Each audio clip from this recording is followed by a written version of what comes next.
hands of the superpower countries.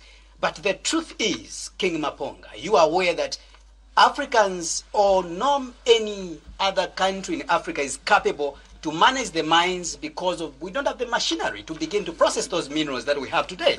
Hence, the involvement of our friends, I call them friends, from the West, Europe, let's call them frenemies. They're not friends. They are enemies who are pretending to be friends.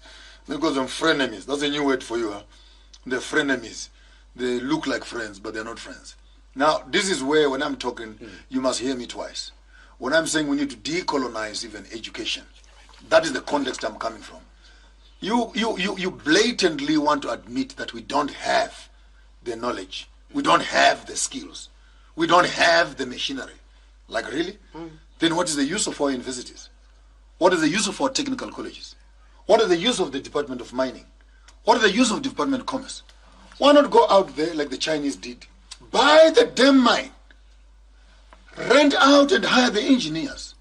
Bring them to your own colleges and teach your own young people how to use these machines. And you walk up to any of these mines around, how many white people are in there? Are there not black people working there?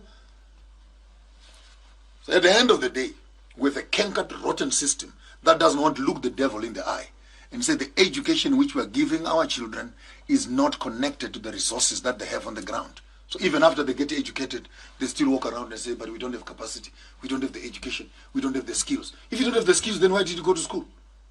Then what were you doing in school? Learning how many legs does a grasshopper have? Then you say you're educated. Then it means that the weakest link is not only the mining sector. The weakest link is the education and technical colleges that are producing engineers, electricians, who can't even go as Zambians and look at the copper belt as a source of resource and say, how do we take our knowledge system and education in Zambia to look and study the copper industry properly and create that into a value chain so that we can employ our own children. Therefore, the curriculum at the University of Zambia is useless if it leaves the engineers and the mineralogists totally defunct of the fact of maximizing on the resources that are next door, right in front of their doors. And what is the answer to that, those lamentations? Chase away the professors. Chase them away. What are they doing there? Would rather go and rent out some Chinese and British and German engineers and make them as lecturers who can show us how to create the same machinery that we're busy buying from the West. We need solutions, young men. We're not here to be lamenting problems. We need a solution. So if you're an engineering lecturer at a university and you have not produced the machinery that can deal with Zambian problems, you are wasting taxpayers' money. Fold those damn papers, put them in a cardboard box and take a leave of absence. You're a weakest link to the system. Useless, to say the least.